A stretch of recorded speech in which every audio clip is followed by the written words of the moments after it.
Good day, ladies and gentlemen. My name is Leon Weinstein and today is May 1st, 2019. After multiple anti-Semitic outbursts by several House Democrats, after both Jews and Gentiles in the Democratic Party shielded open anti-Semites, not condemning them, but instead issuing a statement that to be anti-Semite and anti-Muslim and hate each other is no, not good.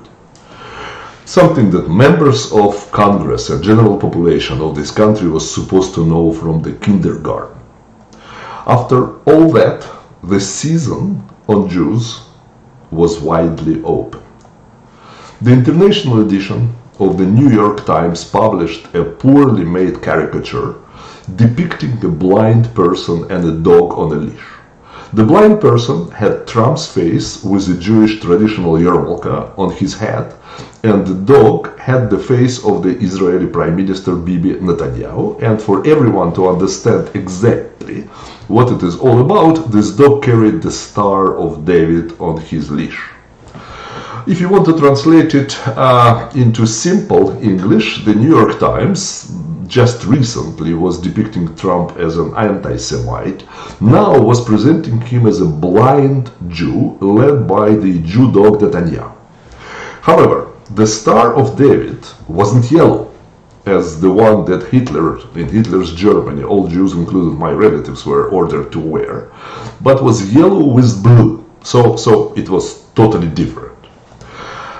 Now I must make a disclaimer. I'm a Jew, and I have dual citizenship of the USA and Israel. I served in the Israeli army and I'm very proud of it. Now back to the subject. After Israelis began to raise their concerns, New York Times quickly took this caricature off their website and apologized. They wrote that depicting the Prime Minister of Israel as a guide dog with a Star of David collar leading the President of the United States, shown wearing a skull cap, was an error of judgment. Let's take a look at the process by which caricatures approved in major newspapers. I am sure that New York Times follows more or less the same guidelines.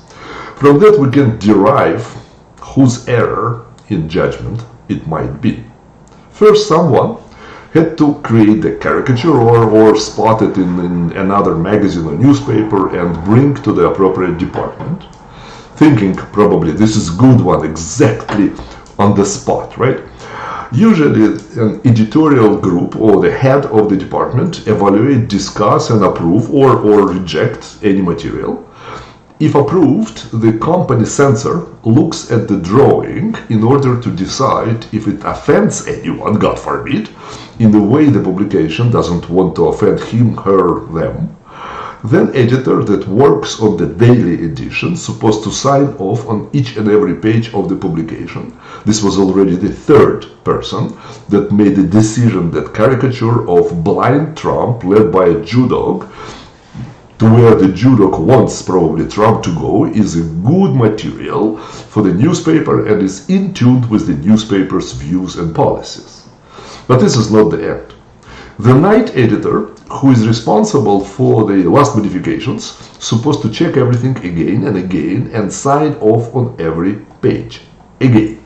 He, she maybe, also didn't find in this caricature, Jew dog, etc. anything wrong, offending, not truth or different from the views of the New York Times organization.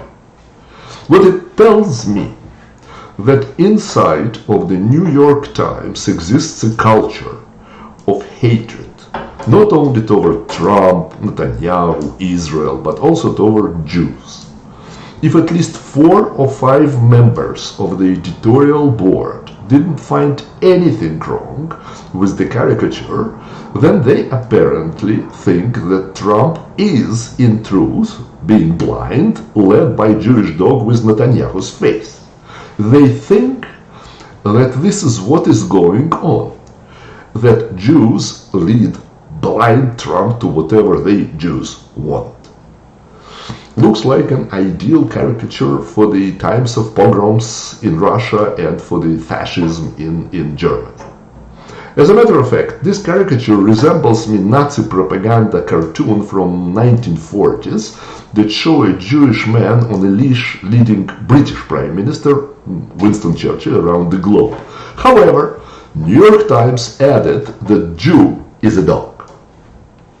Nice touch. If the owners, managers of the New York Times would thought that their shareholders would suffer and that their subordinates did something really wrong, they would fire all who took part in this anti-Semitic action, would create a commission, probably whatever they would call it in their organization, to root anti-Semitism out and, think fast how to re-educate their workers. And also would put apology on the first page of the newspaper because it's a huge matter. However, they decided to do exactly what the leaders of the Congress did: apologize and shield. Shield all editors and other employees who think that anti-Semitism is okay and who's still working for the newspaper. Or 3 days after the apology, you would think they did all that I described? Tough luck. The great New York Times published another caricature of Netanyahu. This time he was depicted dressed as Moses, with the Ten Commandments stone in one hand and the phone in another, taking selfie. This one wasn't as anti-Semitic as the first one, reacted New York Times. But after pressure from the White House and Israel, they said that they will stop publishing cartoons until, and here is not very clear what shall happen next. New York Times already leaked to press that one and only one editor is to blame, but they are not divulging his name. So until they will decide whom to blame and fire, probably someone near his retirement age, we will not know anything. Looks like we're not going to know anything and nothing will change in the newspaper. At least until we continue buying it, supporting it. You think I'm a pessimist? Okay, I think I'm a realist, especially regarding combination of anti-Semitism, New York Times and Democratic Party of the United States. They proved me right more than once. Do you think if the dog would have had of the Iranian mullah with Obama wearing burqa blindly following him? Do you think the editors at New York Times would not spot a problem? Do you think it would go unpunished if somehow it would be published in the newspaper? You bet. Now I have a question. Did you hear about any Jewish uprising after Ilhan Omar from the Congress and other members of the Congress made their anti-Semitic remarks? I sure didn't. Did you see on your TV screens maybe Jews demonstrating at the Capitol Hill demanding not weak statement from the Congress but taking anti-Semites off the important committees, naming anti-Semites in the declaration? I missed it too. Did you see a statement, for example, by wealthy Jewish donors that unless them party will do something with anti-Semites in their ranks, there will be no Jewish money to any Democratic contenders in any race? I'm afraid the Jews, American Jews, value their causes much more than their citizenship in this country and their Jewish identity. Jewish socialists value socialism more than their ethnicity or upholding values of our homeland.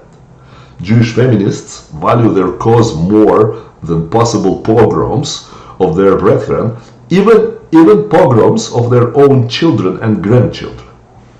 I think that American Jewish community is guilty in letting anti-Semitism being unpunished and are inviting anti-Semites to act every day more and more boldly. Do not forget also that Democrats demanding everyone to disarm. They dream about a society where no one has weapons except army, police and criminals. I have a feel that they fear for the lives of well-beings of burglars and thieves if, God forbid, those who protect their homes would have guns. All of the recent Democratic contenders in the presidential race saying that they will try to either modify or repeal the Second Amendment. But Senator from California, Kamala Harris, was forced to admit that she has a gun. "It is very easy to explain," she said. "I was a prosecutor, and many bad people hate me. So I had to get a gun too, now it comes, to protect myself." Great. Kamala can have a gun because her life is important to her. My life is important too. Your lives are important. Not only Black Lives Matter, Jewish lives and all lives of all human beings are important. Kamala and other important people can have guns or use bodyguards. We taxpayers pay for them. How about us, those that hired Kamala and others? Maybe we're not less important. Apparently not in the eyes of our democratic electives. The whole story more and more resembling the Union of the Soviet Socialist Republics, the one where I have the fortune to escape from. And now a bit of history, if somebody forgot. In 1922, League of Nations gave British a mandate over the territories of Palestine and Transjordan, it was called at that time, both of which had been conceded by the Ottoman Empire following World War I. Brits were supposed to help to establish national home for Jewish people in Palestine, and a separate Arab Emirate has to be established in Transjordan. An important part of the mandate was until such time as they are able to stand alone, meaning the Jewish home and the Arab land. At that time, in the region they called Palestine, lived 752,000 people, including 84,000 Jews, 71,000 Christians, and 589,000 Arabs, Druzes, and Bedouins. British government was supposed to create in Palestine safe and welcoming atmosphere for Jews. They were to encourage Jewish immigration to Palestine and find land for them, uninhabited or government owned, to settle Jews, and ease process of getting Palestinian citizenship to Jews from around the world.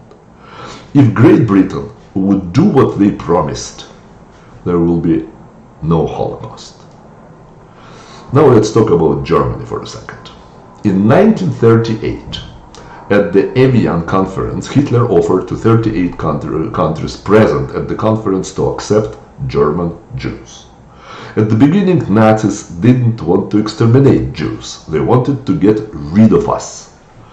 And send to Madagascar, to the United States, Kenya, Palestine, to the moon. Not one of the 38 countries agreed to accept Jews. Not one. Poland, Belgium, Netherlands, Australia, New Zealand, France all stated that they already exceeded their quota for Jews. However, one country, namely Great Britain, was obligated by the mandate they initiated and signed to accept Jews. The Great and Mighty Britain, under Prime Minister Neville Chamberlain, refused. Franklin Delano Roosevelt, famous Democrat and Nazi at heart, didn't like Jews as well. In his wife's diaries, you can find a nice entry. We will be no longer visiting this family. Their house stinks of Jews.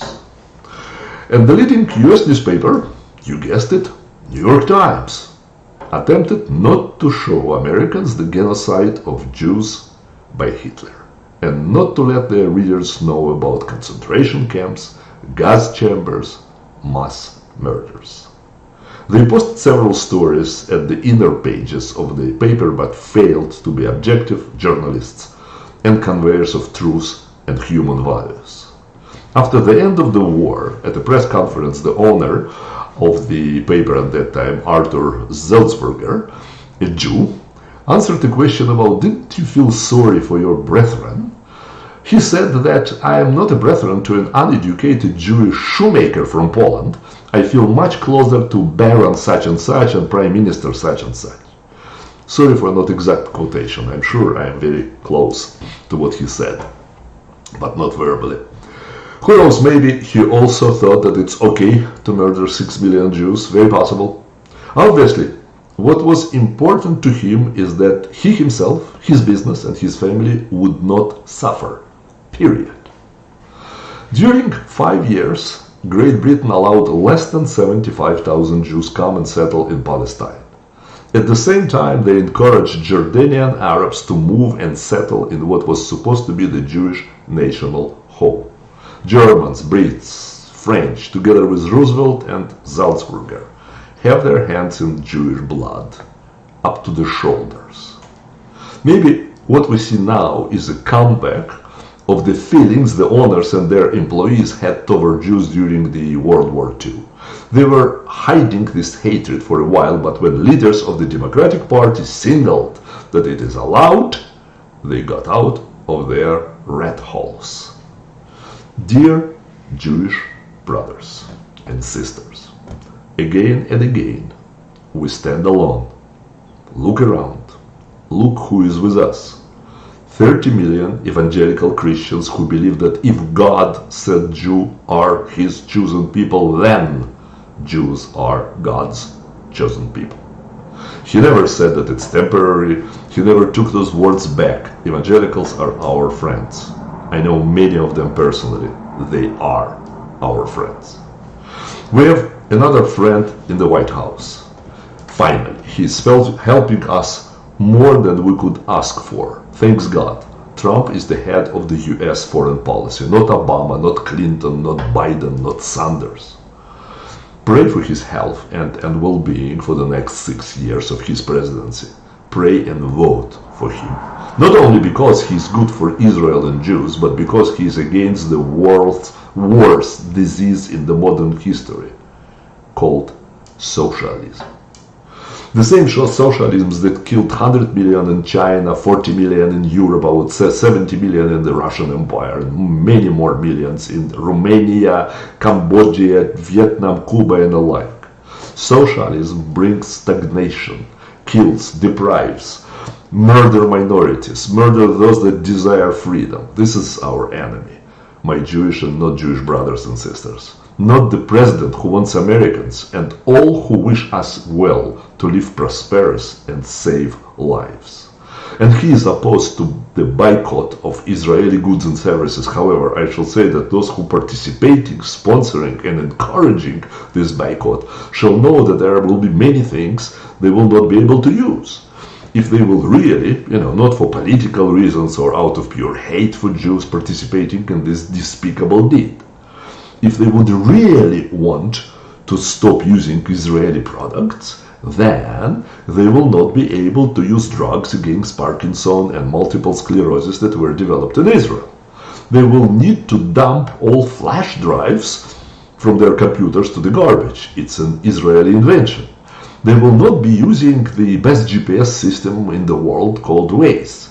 They shall not buy food in supermarkets because the best irrigation systems were developed in Israel and most probably are used in growing the produce. God forbid to buy cherry tomatoes. They were created in Israel.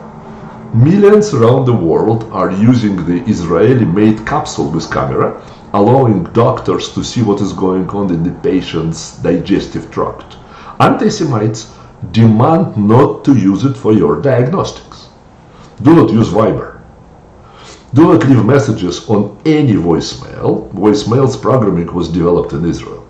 There are new sniff phones that allow to detect on early stages many diseases, illnesses, including several forms of cancer. Do not use them. Die young, pretty please. Endopath, created in Israel, predicts that during next 7 years, if during next 7 years a patient is in danger of heart attack. Go have heart attacks, you morons.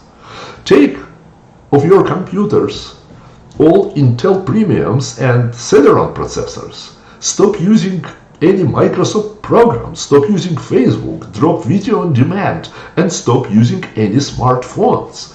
They were developed at least in part by Israelis, or for simplicity. So you will understand. Jews who live in Israel. Especially for Ilhan Omar, Rashida Tlaib, and Alexandra Ocasio-Cortez. For the wonderful three. You shall avoid using your phone. All of them operate on laser technology developed by Jews. If your families will have heart troubles, avoid using pacemakers. Again, Jews. Stand still, Jews. Cholera and bubonic plague vaccination, do not allow them to be done to your children. Beware, developed by Jews. Polio vaccine is a matter of fact as well. Google, couple of Jews. I suspect that all other internet search engines, also Jewish creation.